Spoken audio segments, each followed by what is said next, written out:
This podcast is brought to you by Penji. Penji is a creative subscription service that gives you access to pre-vetted, agency-trained creatives from all over the world. From graphic design to illustrations to social media management and web development, it's all included for one monthly price. It's time to say goodbye to the hassle of searching for top-notch creative talent. With Penji, you get quality and consistency delivered right to your inbox every day, carefully crafted for you by humans. So meet your new creative team today. Head over to penji.co for more and enter the coupon code located within the podcast show notes. Okay, Tracy, let's play guess the stat, actually. I'm going to say that. How many hours of video, for the first stat, is how many hours of video are uploaded to YouTube every day? How many do you think? Just thousands and thousands. I don't want to put a number on it. There is a number. It's 500 hours a day. 500 hours? That's it? Yeah, it's not that much. Oh my gosh, I'm kind of shocked. No, I thought the number was going to be like 7,000 hours or something. Wow. A lot of people that are posting stuff on YouTube, but apparently, Actually, kind of reassuring. yeah, it's not that bad, I guess.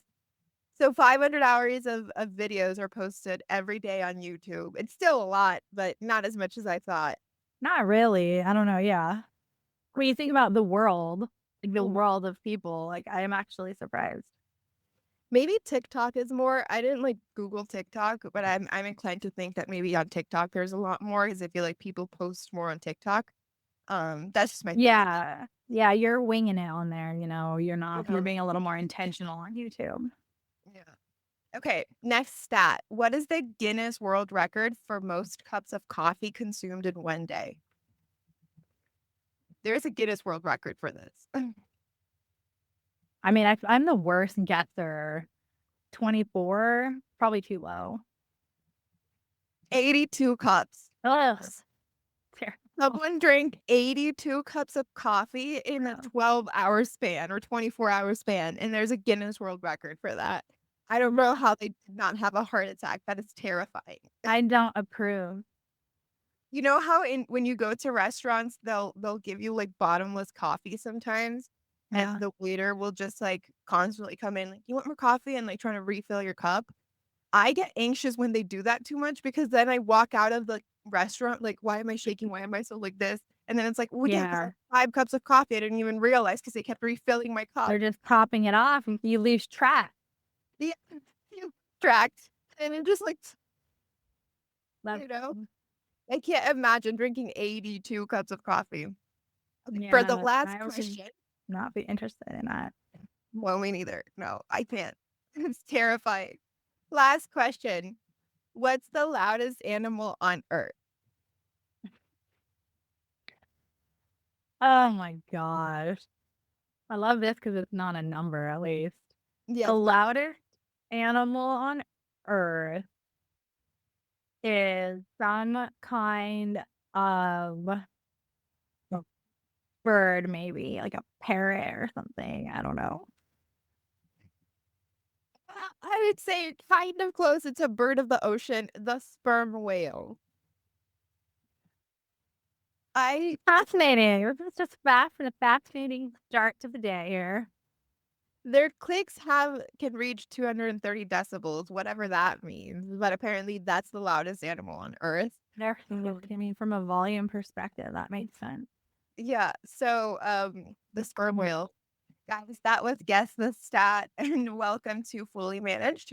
You guys know the drill. This is where we talk about marketing, we talk about business tips, and we assist you guys in your business journeys.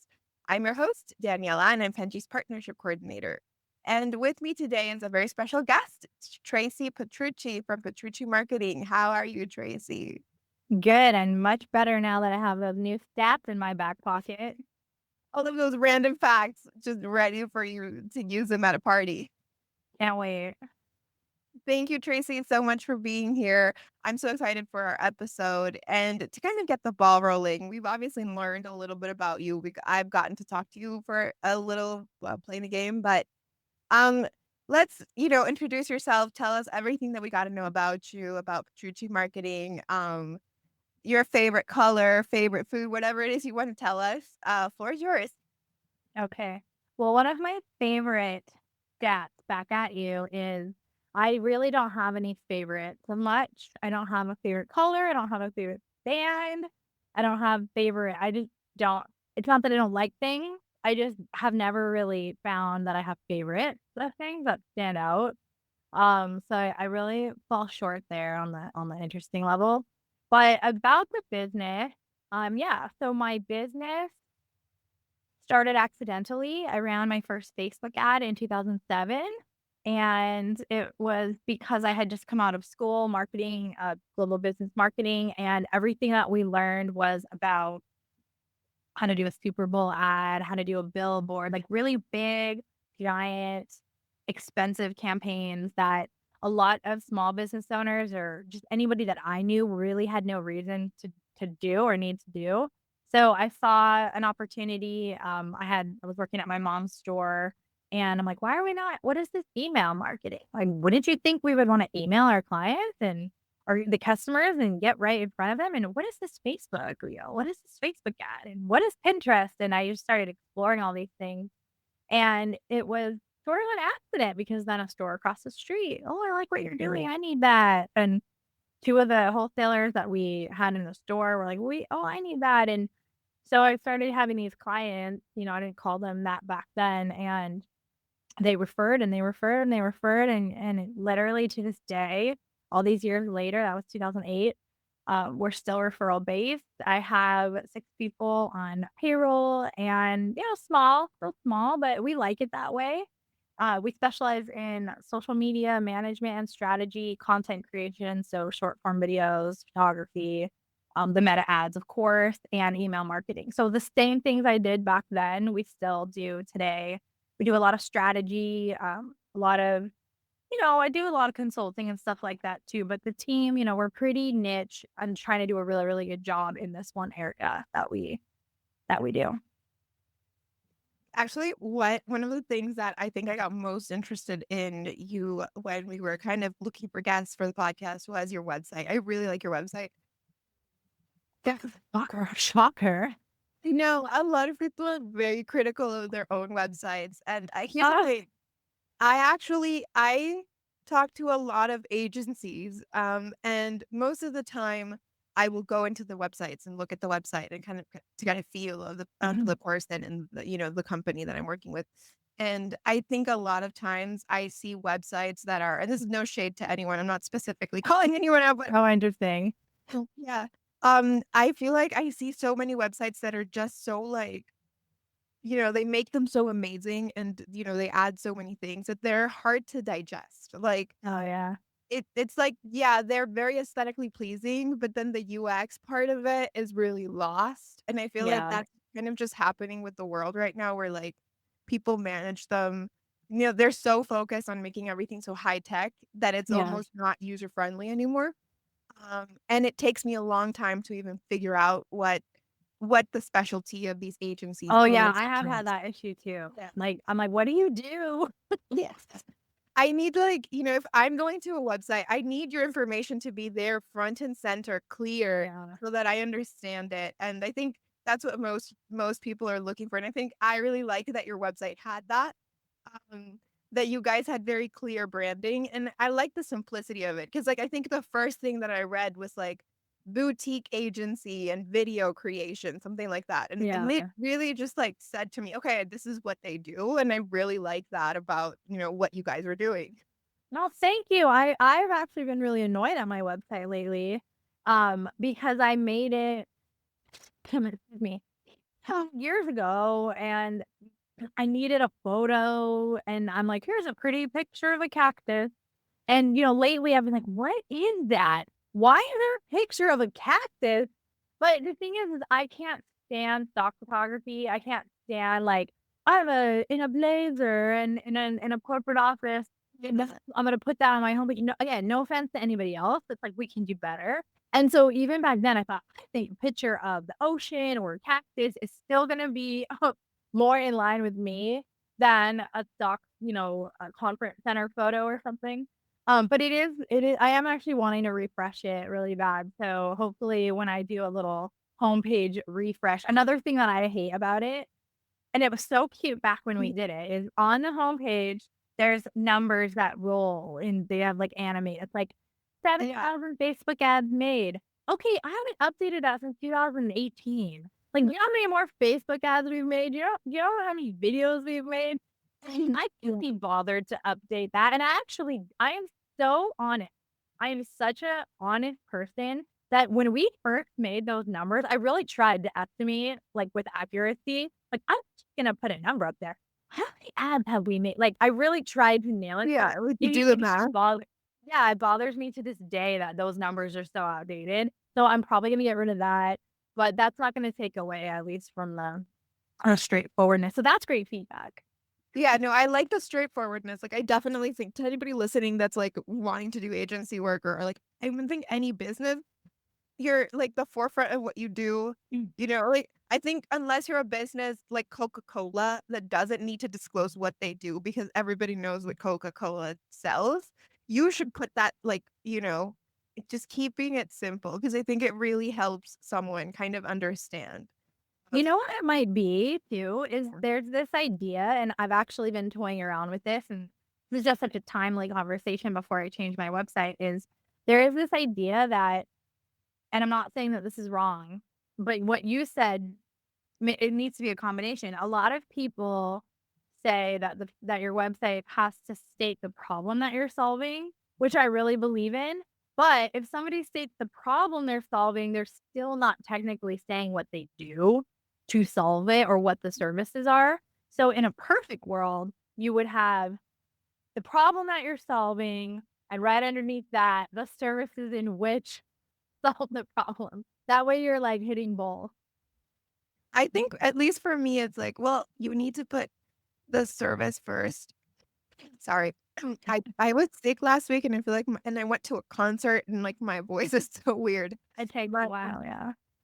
um I think you need to put the service and then I'm not like a website design expert, so like bear with me, but I'm like the type of person that I think the first thing that makes sense to me to see is like, okay, we are a marketing agency. And then after that you can go into like we're solving the problem of video content for people.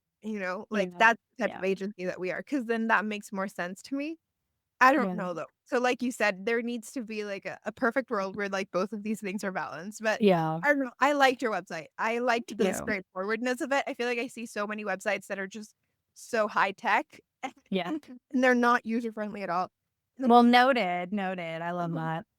Yeah, and I think what that really actually brings a really interesting point of the conversation, just kind of just like I think when you get into this world of marketing, I think when you get really into deep to anything, you forget, you kind of become so high level that I think people forget the simplicity of things.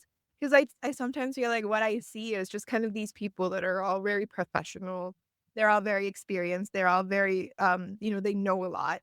But then they forget that the people that they are appealing to, that they're speaking to, they don't know about website design. They don't understand any of those things. And I think it's sort of happening more and more where like there's a communication problem, where I Mhm. think people kind of lose touch because you get so it's like an engineer trying to explain to me in engineer words how a machine works, and I'm just there like, Yeah.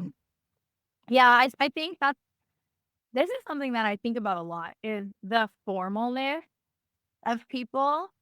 And I may have been in business a really long time. I may be an expert at something. I think I know that I am. I know that I'm not an expert at everything, but I know that I'm an expert at something.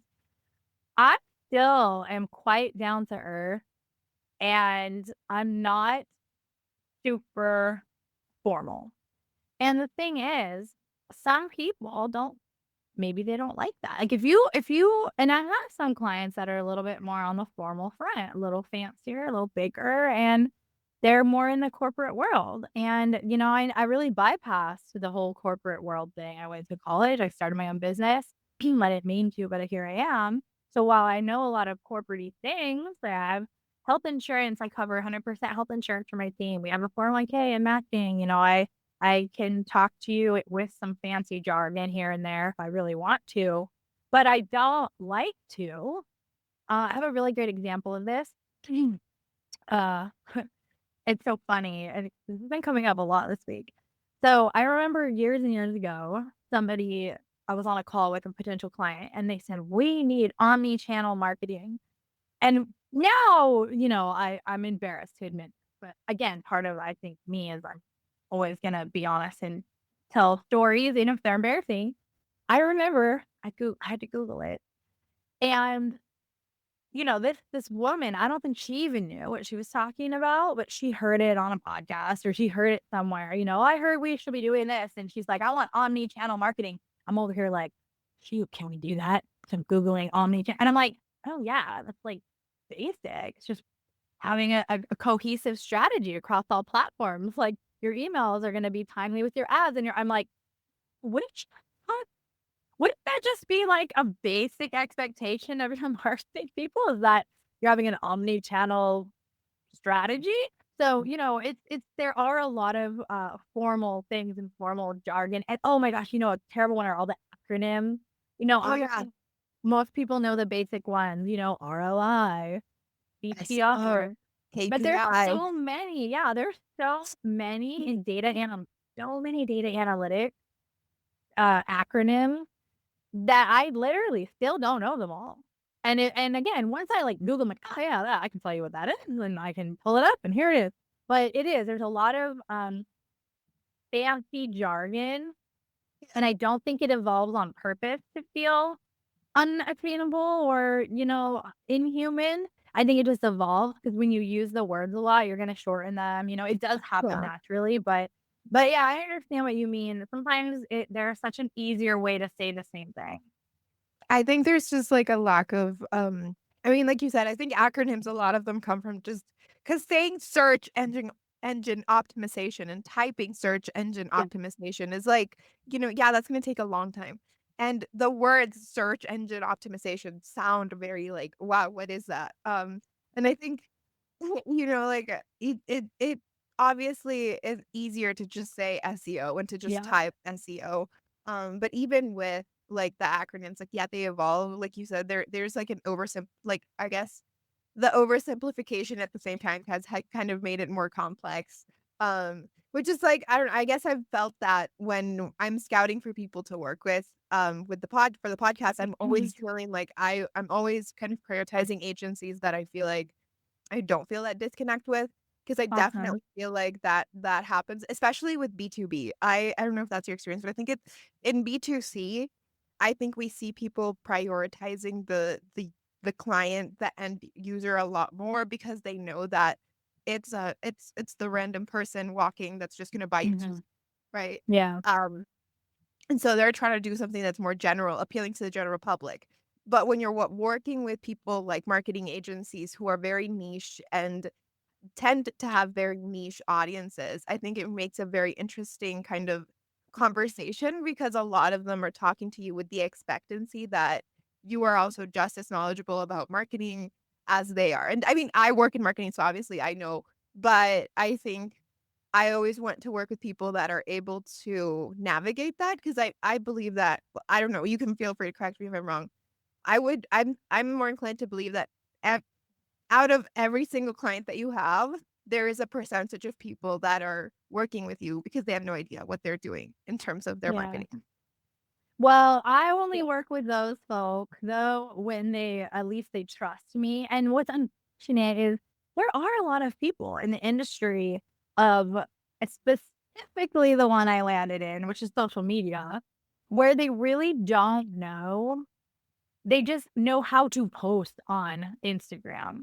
So because you're young and savvy and you know how to post on Instagram, now you have a degree in marketing and you can get someone results. And I will be the first to say social media management should be done in-house when possible.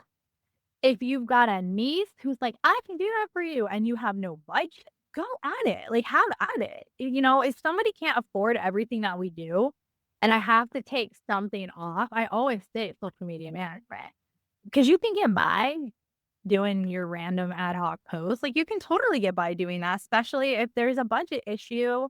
There are harder things in marketing that you could start with outsourcing to somebody other than your social media management. If you're super concerned with community engagement and growth and how it looks and how it reflects on your company, how it reflects from a credibility standpoint, then you have to take it more seriously and you have to say, okay, is this strategy working?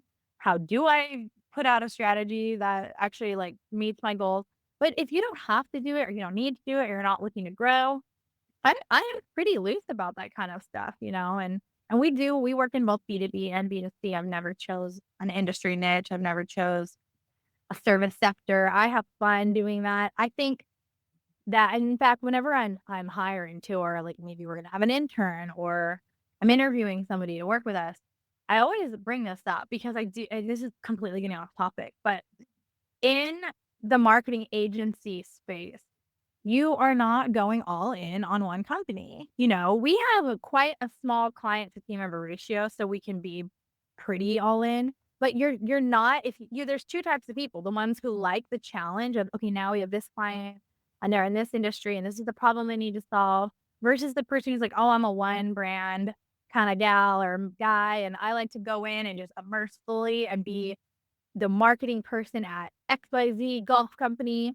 And I know I have been in this industry long enough to know you're gonna fall into one of those two camps where it's too confusing or overwhelming to be switching gears and talking to this company and then talking to that company and then doing a strategy for this and a strategy for that. Some people want to be all in on one company. Some people get bored being all in on one company, and they do really well in an agency because you're jumping around and you're working in B2B and then B2C and then in this and then in that, and I have fun with that personally. I think what you said about social media management kind of being the easiest thing to get rid of is so true. I think with kind of I think you don't even need like necessarily the 15-year-old, but I think everybody under the age of I think everybody under the age of 40 maybe. Maybe actually I'm go higher, under the age of 50. 'Cause I feel like Okay. I'm pretty tech savvy Gen Xers. Um, they're gonna Yeah, need I'm almost 42, so hold on. but I don't know, I feel like there's plenty of millennials, and there's plenty of like yourself, like there's plenty of people that are savvy on social media. And Yeah. I know that like right now you see a lot of people clowning like millennial stuff on social media, but even so, like I feel like it's easy for a millennial to adapt to what's trendy with the younger audiences if that's what you're trying to do on social media or Yeah. understand kind of intricacies that happen on Instagram and TikTok and stuff or something. And it's easier to find someone that's not necessarily in marketing to do that for you, like you said. I That's mean, what's true is these yeah. platforms did not start as business tools. Yeah. These platforms started for regular people to communicate to their friends, and they evolved. Yeah, they evolved because businesses are smart. I remember when Pinterest was invented, and I remember looking at it and being like, "This is so huge, like, this is huge for businesses," and then, of course, it blew up for businesses like they all do, right? I remember so I've taught at a lot of adult schools over the last 15 years. So we're in San Diego, so Coronado, Poway, Encinitas. I taught a full college course at Mariposa College for years. I remember having to convince people, "Oh, Instagram is the next one," and everyone's like, "No, we're gonna be here on Facebook." I'm like, "Okay," and I'm like, "But I promise you, we gotta look at Instagram," and I'd have to debate this with people and, I then remember Instagram. pages were like the thing before Yeah. Instagram. Oh my god, they're so much easier though to manage than Instagram, I will say, to this day. But then it's like, to this point of then it evolved a lot. So businesses will always go where the people are, right? That's why like when all there was TV, the commercials were a big deal, or so there's more places now to reach the people. So of course businesses are gonna follow suit and go where the people are going, and they're on these social media platforms. And then, there was a time, I'm sure you'll remember when Instagram was very polished, and it was so easy to put together a month of posts for someone because it was photos only. You could go through all their photos and arrange them all artistically, and it could be green and then pink and then this and then that, or, whatever. Just some cohesiveness. And it was almost like an extension of your website. It was almost like, a catalog. And that worked for a long time until it didn't. Now I'm always telling people, well, I don't think people care about that as much anymore. And we have a little bit of one going on ours right now because ours was very chaotic looking because we do short form video for so many people and we love to showcase them.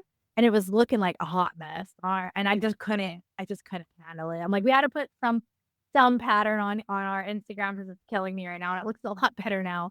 But nobody really cares, um, and if they do, I mean, then that's kind of on them, that's not on you. So, the point being that it's always evolving, and social media didn't start as a back end business platform. So anybody, bringing it full circle to what you brought up, anybody can get on Instagram and post. Again, doesn't mean there's necessarily a lot of knowledge behind why they're doing it or how they're doing it or what they expect from it. That's the gap I find. But in tough times, yeah, just have someone else posting on your social media. It's not the end of the world. I think what's really interesting is that we see a lot of young people, like very young. Like I think like it's baffling to me how the amount of teens, children and young adults who probably, I mean, they probably don't know like on like a technical level that what they're doing is marketing strategies, but they are. Because I think like I'm surprised by the amount of people that I see that know. Like if I want to cancel someone on social media, I need to put it in big block letters, like I'm like you knowing that and you being able to conceptualize that in your head means that you understand a little bit about, appealing to an audience and marketing strategies and like, like a It's a little little bit of bit pop culture side. That's a little bit because I'm a 14-year-old and she's really good at video editing already. And she'll be like, look at I did a day in the life. And I'm like, what? And it's because they're watching and emulating. And I have other. very strict social media Yeah. limits. She doesn't have Instagram, she doesn't have Facebook. She has like 15 minutes of YouTube shorts and 15 minutes of Pinterest. I think this is where she gets it. But so she's looking at these influencers creating stuff. And, they obviously are older, they know what they're doing, so she's emulating them. So, yeah, it is sort of just being indoctrinated in, if you will, from a pop culture standpoint anyway. From I think, Yeah. like you said, like from a pop culture, because you're just seeing all of these other people doing like the amount of 15-year-olds that I've also seen that do like stop motion videos. So cool, yeah. How? I mean, stop. I forgot. How do they even know how to do that? That Doing doing like why of all things YouTube and yeah, no, it takes so long. I've seen like yeah. I remember because I saw like a girl who made like a day in her life, I think, or like a get ready with me, and then she did it in stop motion version and literally gorgeous. And then she made a tutorial of how she filmed it, and it was like a whole day of filming it. Well, they have the time. They have the time. So What to me is insane is that, like you said, like we're seeing all of these young people who are becoming really good at video editing, who know all of these things. And yeah. like, yeah, you don't understand that this was before it was like a cinematography thing that people like had to sit down and learn. And nowadays it's like with all of these social media things, it's kind of become like a part of almost things. I think just the involvement of softwares too, because I think, like we've seen how in-app editing has really just become so much better. You don't need to have like a fancy editing service to do a lot of like video editing or like Yeah. Well, and one thing, I don't know how many questions you prepared that we're not getting to, so I'm sorry we keep winding or our thing. One thing that, I do still reflect on though is the short form social media video is completely different than a very thoughtful commercial or something where you do kind of need a storyboard. You do kind of need to understand. This is where I said there's a gap between the basic things that are acceptable now that work, which are amazing, by the way. Like, we live in an amazing time as a business to communicate directly with people and just pop up a camera. Like we both just rolled into this right now, like no preparation. we didn't need makeup and wardrobe. Like, we're just gonna chat, and it will resonate with some people, right? You can do that now. It's amazing. But some of the other things, they're still the psychological parts of marketing. That was like was most interesting to me when I studied marketing. I was kind of going into sociology in junior college, and I'm like, this is fascinating. And then after you get it through a couple classes, you're like, okay, now we're just putting fancy names on common sense things, and it kind of lost its luster. But I was like, I don't need to take all degree of this. I changed my mind. But applying that to people, I think what's cool and where it's all going is you don't have to necessarily convince someone to buy something they don't need anymore. Like, now people are finding things that they need. We're not like, "Ooh, we're gonna make this really deep ad and convince you need this thing you don't need." I'm not into that. That goes against my philosophies in life. What's cool now, though, is it's like, okay, you need something. You're recognizing a need in your life. There's some problem that you need solved. And now we do need to compete with the other companies that do it.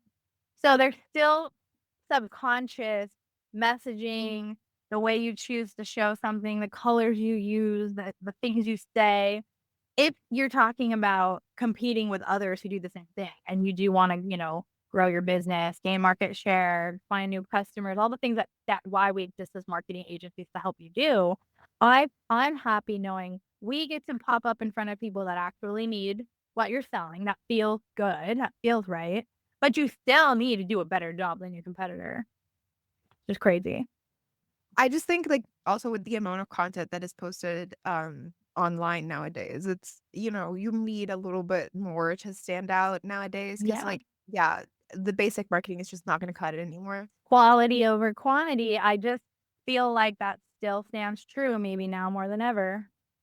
I do. I think quality over quantity is still important. I think we're also living in a sort of dichotomy where human connection has become much more craved, and at the same and, like, I feel like I see a lot of people and businesses trying to create that sort of human connection aspect, and at the same time, we're kind of steering further away from it. It's like a push and pull. It's like, yes, we're trying very much hard to, like, kind of strive for that authenticity aspect, but at the same time, we're not. It's like a No, I loved it, but let me Yeah. expand on that, because when I say quality, I'm not saying make a commercial, like, quality like that. I'm saying use a Bluetooth microphone. Cut the most interesting part about what it's in the editing, it's in the final product. You can still just pop up something, talk, be authentic, but it is true that there is an art to editing it, presenting it, adding I hate when people post videos without closed captions. I can never have the sound on half the time I'm watching a video. That's the kind of thing, though, where I'm saying, yes, you could still, though. Anything is better than nothing. Swap out a video. In fact, I have to talk to my clients about this when they don't believe me that people care what they have to say. Like, they don't believe me that people are going to be interested in what they have to say. I'm like, there are videos on TikTok that go viral every day of someone just walking with their headphone and the wind is blowing and I sound like crap. But what they say is valuable to someone, right? But again, if you have actual goals, business goals, these are just people too. Like, that's what I'm saying. That's why this is so complicated. Is both businesses and people are coexisting and mingling on these platforms. So there's a lot of gray area and there's no wrong or right way to do it. But if you're a business, someone's paying me money to make these videos, I'm definitely gonna be like, okay, how is it gonna be the most quality piece of content that you can put out there instead of just flopping it out? But again, if you're just a person doing it yourself, flop it out all day long. Like, it's always better than nothing to put something out there. Even if it's staticky, even if there's reverb, even if the wind is blowing, that's still good practice. It really does kind of I think practice makes perfect because, like, I think those videos with the reverb and the wind blowing and, like, the bad ones usually I at least believe that they're the ones that at least help you with, um, getting over that fear of putting Yeah. yourself out there and putting yourself 100%. on the camera. At least you're 100%. doing that. I think that's, like, a I huge agree. I agree. I do it. It's better. I 100% believe it's better than nothing. If you can't talk, and again, see, we are specifically thinking about the people who are poised and can stay a stream of consciousness. There are people that can't do that. Like we have many clients who cannot do that. They can't put the camera up. They stumble. So yeah, if they're willing to practice and try, then they should. There will always be a subgroup of people that just doesn't come naturally to, or they don't want their face on the camera. Again, that's why companies like us exist, is we'll still find a way to get the message out in a video, even if it's someone like that who's like, well, I don't want to be on camera. I don't want to be the face of the brand, or I don't want to, I just would, sometimes they just can't do it. And you still have to figure out a way to get it done.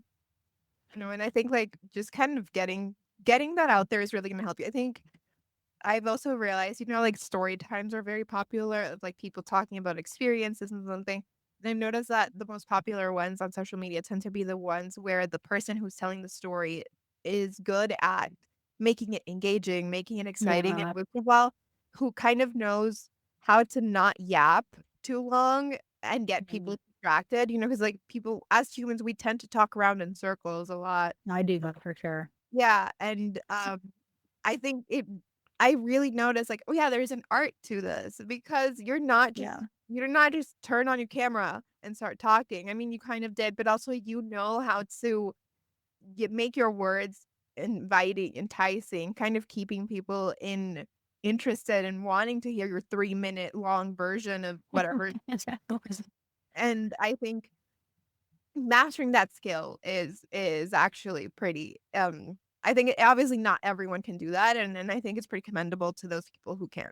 So Yeah, a lot of the magic happens in the editing. One of Yeah. our favorite things to do is prove to someone who's nervous that the video of them is gonna suck. When they see the final one, it's like, "Oh, you really good." Just with like, "Yeah, we moved this around, and that really interesting thing you said at the end, we actually put that at the beginning." Like, "Oh," like, a lot of the magic happens after the fact. So, Yeah. that people don't always people don't always know that. I think that's totally true, and I think, Tracy, that's a great note to end this podcast on, because we are running over time. What? But it's been so great to have you on the podcast. I actually did not ask you any of the questions that I had prepared, because we were talking about such interesting stuff. We'll have to have a follow-up, and I'll stay on track this time. We have to have follow-up, yeah, for sure. Thank you so much for being on the podcast today, but before we end it, I do wanna give you the space to promote anything, if anything that we spoke about resonated with any of our viewers. Floor is yours. No, I don't have anything to promote. No.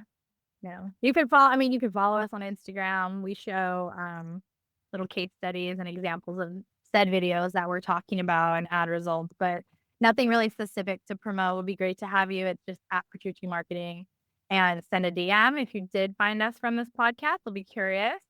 And that's really about it. Awesome. Yeah, I will be adding the links to your Instagram and your website on the description in case anybody would like to work with you. And Tracy, thank you so much for being here. Guys, subscribe, follow us, listen to us, anything that you can, engage with our content. Thank you so much, Tracy, for being here. Yeah, thank you for having me. All right. Bye, everybody. You've been listening to Fully Managed, brought to you by Penji. Check out the show notes to learn more about today's guest, and to learn more about Penji, the human-first creative subscription service, head over to penji.co. And by the way, if you're still listening, it would mean the absolute world to us if you were to share this podcast with a friend, and of course, subscribe.